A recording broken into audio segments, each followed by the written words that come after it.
ഇത് കൂരിരുട്ടിലുള്ള ഒരു കൈത്തിരി. അതുകൂടി എന്നെ കവർന്നെടുത്തു കളഞ്ഞല്ലോ.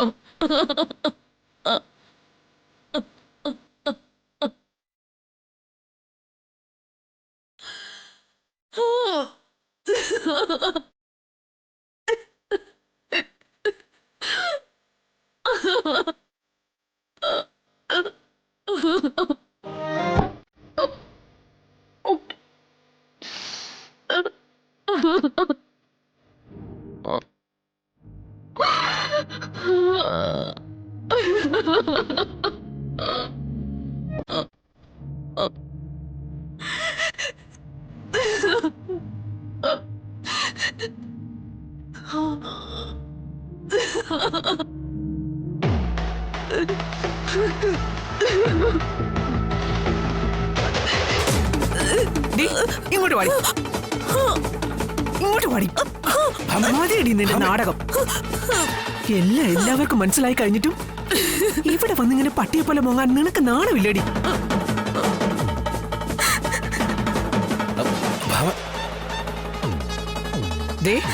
കലക്കാണെന്നൊന്നും ഞാൻ നോക്കില്ല. നിനക്ക് പൊറാട്ട് നാടകം നടത്താനുള്ള സ്ഥലമല്ല ഇത്. ഇത് സത്യഭാമയുടെ വീടാ. ചൂലെടുത്ത് അടിച്ചിറക്കും ഞാൻ. അടിപൊളി. മനസ്സിലായോടി?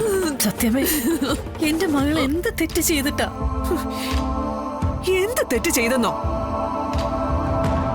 3 മക്കളെ പ്രസവിച്ച നിങ്ങൾക്ക് ഇനി ഞാനത് പറഞ്ഞു തരണോ? സത്യമേ,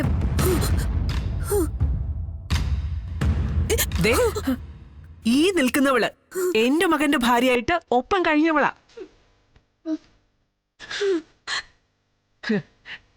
പെട്ടെന്നൊരു ദിവസം അവൾ ആരോടും പറയാതെ എങ്ങോട്ടോ പോയി. അത് 6 വർഷം മുൻപ്. അത് തിരിച്ചു വന്നപ്പോഴേ ഒക്കത്തൊരു കൊച്ചു.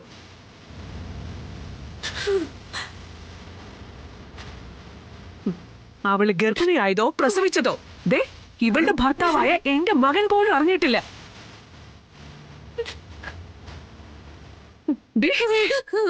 ഇനി ഞാൻ വിശദീകരിച്ചായിരുന്നു നിങ്ങളുടെ മകൾ ചെയ്ത തെറ്റെന്താണെന്ന്.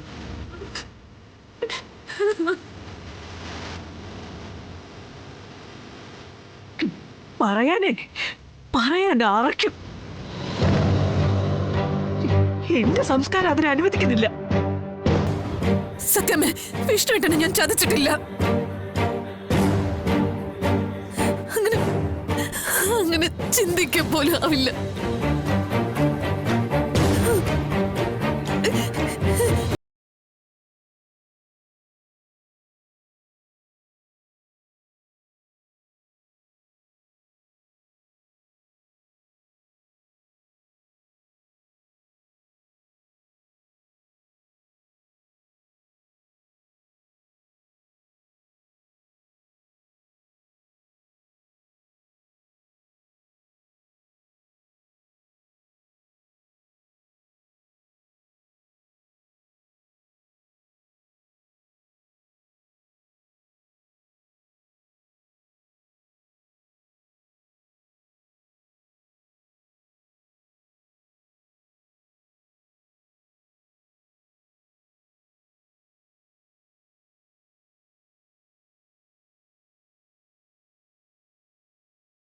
ചില നേരത്തെ വിശ്വാസമാണ് ഭാമയെല്ലാം. ഈ മേൽക്കൂര ഇടിഞ്ഞ് നമ്മുടെ തലയിൽ വീഴില്ലെന്നുള്ള വിശ്വാസം, ചവിട്ടി നിൽക്കുന്ന ഭൂമി പിളർന്ന് താഴേക്ക് പോകില്ലെന്നുള്ള വിശ്വാസം, അതിനുമേലെ ആയിരിക്കണം ചാരിത്രവതിയായ സ്ത്രീയുടെ വാക്കിന്മേലുള്ള വിശ്വാസം.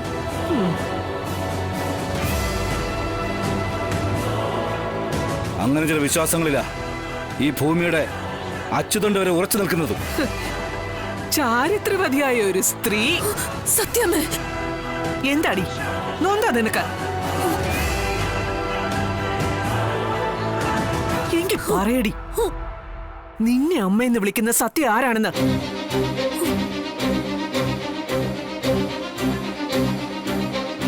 സത്യഭാമ നീതികേട് കാട്ടിയെന്ന് നാട്ടുകാരെ കൊണ്ട് ഞാൻ പറയിക്കില്ല.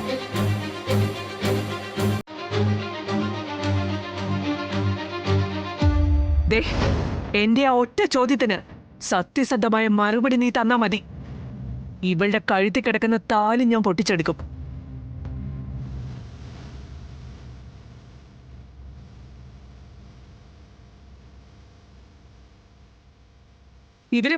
ഇവരിനിയും ഭാര്യ ഭർത്താക്കന്മാരായി ജീവിച്ചു തുടങ്ങിയിട്ടില്ല. നിന്റെ മറുപടി ഈ സത്യഭാമയ്ക്ക് ബോധ്യപ്പെടുന്നതാണെങ്കിൽ നീ തന്നെയായിരിക്കും ഈ വീടിന്റെ മരുമകൾ.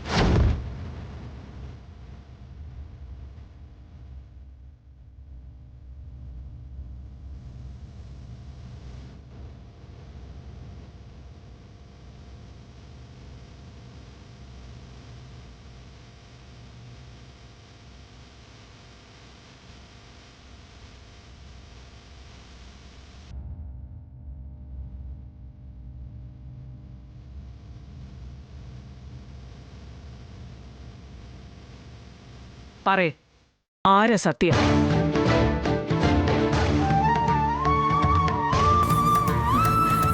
മോളെ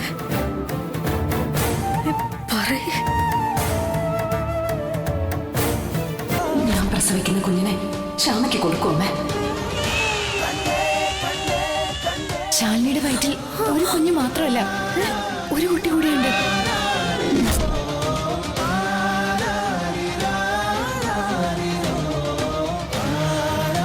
പറഞ്ഞിട്ട് വരുമ്പോ ഈ ശ്യാമി പിന്നെ അന്വേഷിച്ചു വരരുത്. ഏതെങ്കിലും കുളത്തിലോ തോട്ടിലോ കായലിലോ ചത്തു പൊങ്ങി ഞാൻ.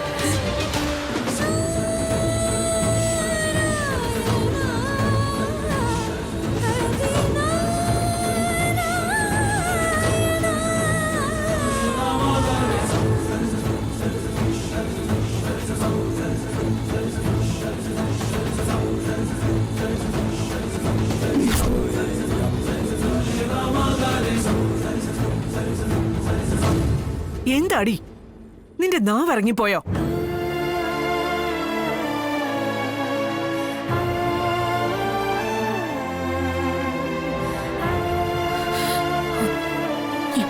പറയാ സത്യമേ.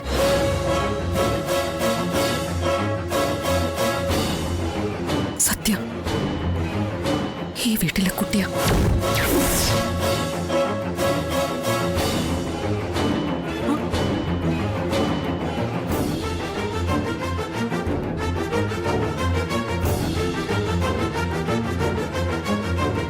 സത്യമ്മയുടെ കൊച്ചുമോള്, ഒരേ രക്തം.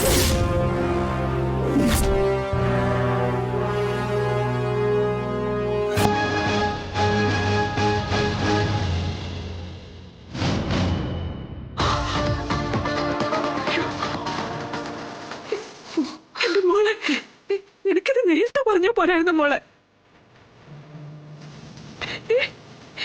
എനിക്ക് ഇത്രയും കുഴപ്പമുണ്ടാവുമായിരുന്നോ?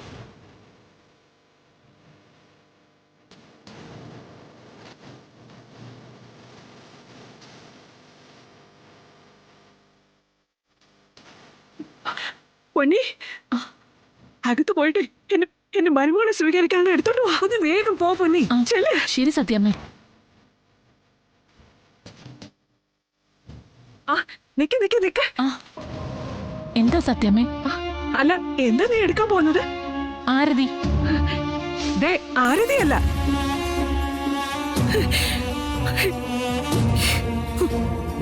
ഒരു ബക്കറ്റ് ചാണക വെള്ളം.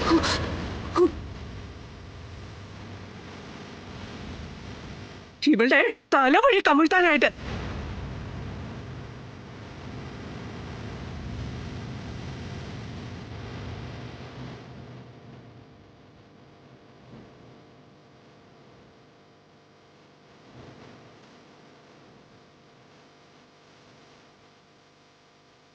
സത്യമേ, കഴറ്റാണെന്ന് കരുതി സത്യഭാമയുടെ വീടിന്റെ പൂവക പടിയിൽ വന്ന് കോപ്രായം കാണിക്കാന്ന് കരുതിയോടി നീ.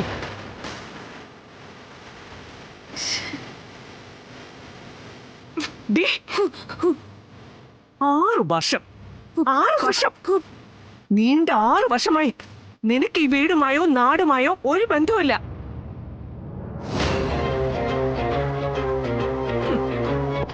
നീ അതിൽ താഴെ പ്രായമുള്ള ഒരു കുഞ്ഞിന്റെ കൈയും പിടിച്ച് കയറി വരുമ്പോ ആരതി ഉണ്ണി സ്വീകരിക്കുന്നവളല്ല ഈ സത്യഭാമ.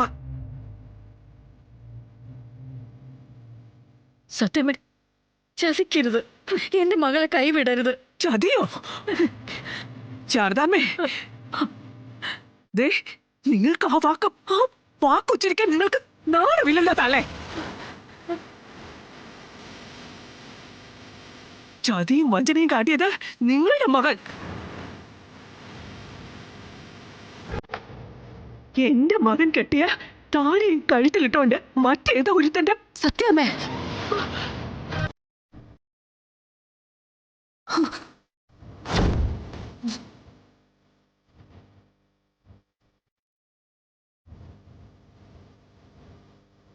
സത്യമേ, ഞാൻ പറഞ്ഞത് സത്യമാ.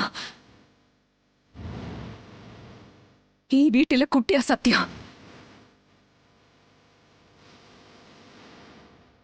സത്യമേടെ കൊച്ചുമോള്.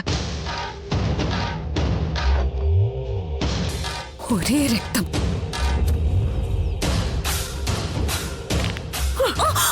എങ്കിൽ പറയടി, സത്യ ഈ വീട്ടിലെ കുട്ടിയാണെങ്കിൽ, എന്റെ കൊച്ചുമകളാണെങ്കിൽ, എന്റെ അതേ രക്തമാണെങ്കിൽ അവളെ നീ എപ്പ പ്രസവിച്ചു?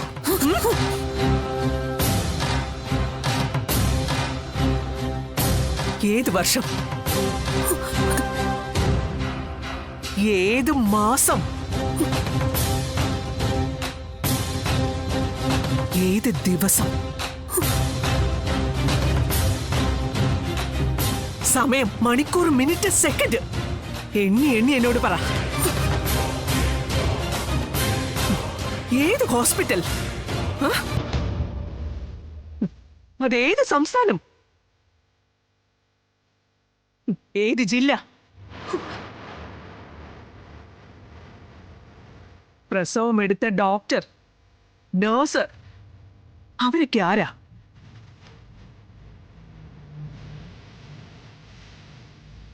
കുഞ്ഞിന്റെ ബർത്ത് സർട്ടിഫിക്കറ്റ് തന്ന പഞ്ചായത്ത്,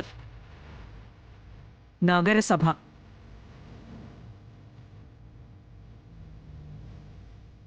ഇതെല്ലാം എണ്ണി എണ്ണി പറയടി.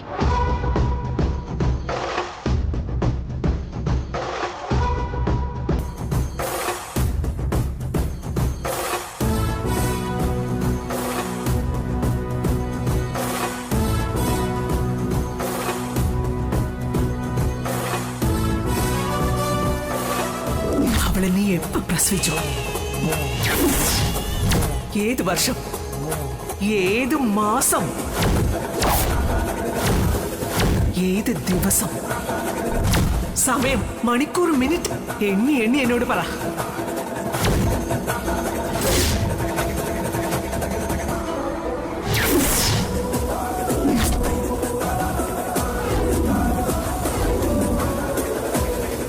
നീ പറയടി.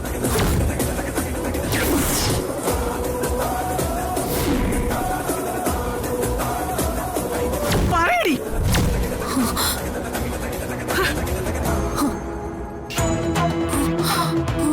മോളെ ശാലിനി, അയ്യോ, അയ്യോ മോളെ, മോളെ, കുഞ്ഞേച്ചി, ശാലിനി, ശാലിനി, വിഷ്ണു, കുഞ്ഞേച്ചി, ശാലിനി, തൊട്ടു പോകരുത് അവളെ. അതിനെ വേറെ ആളുണ്ട്. കുഞ്ഞേച്ചി, ശാലിനി, മോളെ, കുഞ്ഞേച്ചി, കുഞ്ഞെ, മോളെ, കുഞ്ഞെ, മോളെ, ശാലിനി, കുഞ്ഞേച്ചി, മോളെ ശാലിനി, ശാലിനി, മോളെ, മോളെ, പൊന്നി, പെട്ടെന്ന് കുറച്ച് വെള്ളം എടുത്തോണ്ട് വാ. പെട്ടെന്ന് വാ. കുഞ്ഞേച്ചി, എഴുന്നേക്ക് കുഞ്ഞേച്ചി, കുഞ്ഞേച്ചി, ശാലിനി എഴുന്നേക്ക് മോളെ, കുഞ്ഞേച്ചി. തട്ടിപ്പോയോ? എങ്കി എന്റെ പണി എളുപ്പമായി. കുഞ്ഞേച്ചി എഴുന്നേക്ക്, കുഞ്ഞേച്ചി, കുഞ്ഞേച്ചി, കുഞ്ഞേ, കുഞ്ഞേച്ചി എഴുന്നേക്ക്, കുഞ്ഞേച്ചി, കുഞ്ഞേച്ചി, ശാലിനി, കുഞ്ഞേച്ചി, അയ്യോ ഈശ്വര ദേവി, കുഞ്ഞേച്ചി കണ്ണൂർക്ക്, കുഞ്ഞേച്ചി, കുഞ്ഞെ, കുഞ്ഞേച്ചി, ശാലിനി കണ്ണൂർക്കടി, കുഞ്ഞേച്ചി എഴുന്നേക്ക്, കുഞ്ഞേച്ചി, കുഞ്ഞേച്ചി, ശാലിനി, കുഞ്ഞേച്ചി, ദാ ശാരദമ്മേ, മോളെടി വെള്ളം തളിക്ക. കുഞ്ഞേച്ചി, ശാലിനി, മോളെ,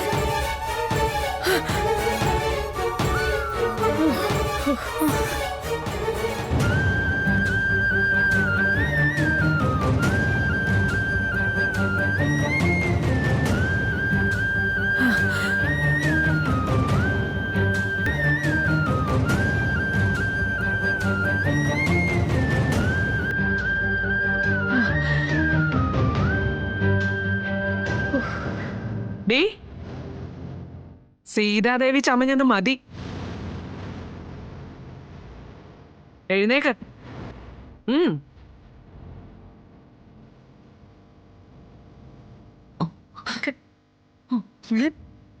സൂക്ഷിച്ച്. ചത്തില്ലേ? എന്റെ ചോദ്യങ്ങൾക്ക് മറുപടി തരാതിരിക്കാൻ നിന്റെ തലചുറ്റൽ നാടകം അസലായിട്ടുണ്ട്. പക്ഷേ അതുകൊണ്ടൊന്നും ഇവിടെ ത്രേതായുഗത്തിലേതുപോലെ ഭൂമി പിളരാനൊന്നും പോകുന്നില്ല.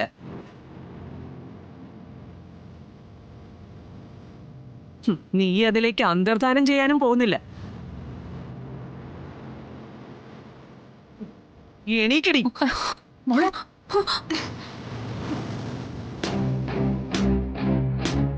ഈ 1000 തവണ ഇവിടെ ഭർത്താവിനെ തേടി നീ വന്നാലും അപ്പോഴെല്ലാം നിന്റെ മുന്നിൽ ഈ ചോദ്യങ്ങൾ ഉണ്ടാവും.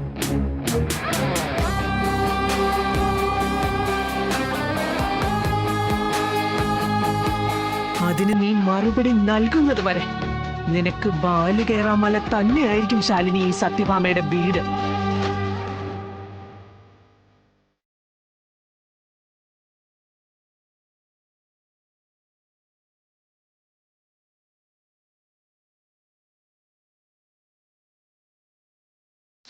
വിഷ്ണുട്ട, വിഷ്ണുട്ട, ഒന്നും പറയാനില്ലേ?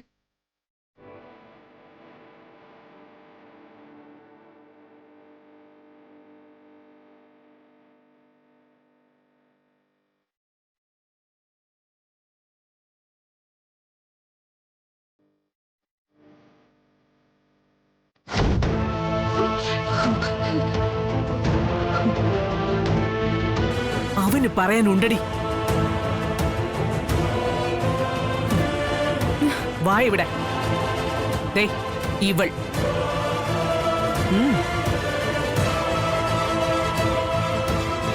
നിനക്കുള്ള മറുപടിയാ ദേ ഇത്.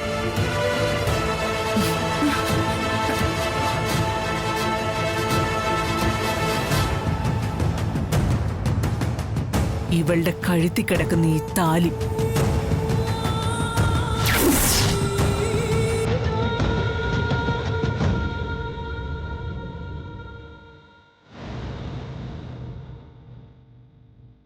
താലി നിലനിർത്താനുള്ള യാചന ഭർത്താവിനോടാ വേണ്ടത്.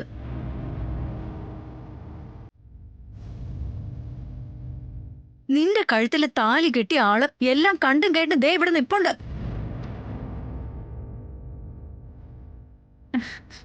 ഇനി ഇവിടെ യാചിച്ചിട്ട് എന്താ കാര്യം?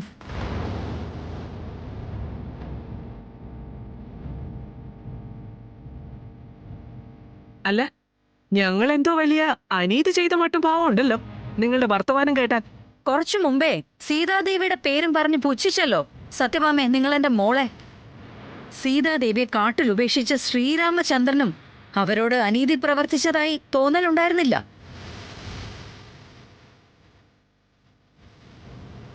അഗ്നിപരീക്ഷയ്ക്കും സത്യം തെളിയിക്കാനായില്ലെങ്കിൽ പ്രകൃതി തന്നെ അവതരിച്ചെന്നിരിക്കും. ഭൂമി പിളർന്നെന്നും ചിലർ അന്തർദാനം ചെയ്തെന്നും ഇരിക്കും. അന്ന് പശ്ചാത്തപിക്കാൻ ഇടവരരുത്.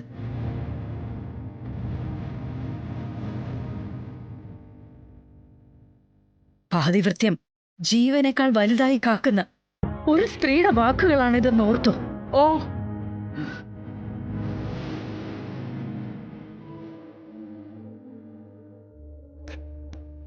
പാടി വരാനിങ്ങോട്ട്.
സത്യം ഈ വീട്ടിലെ കുട്ടിയാ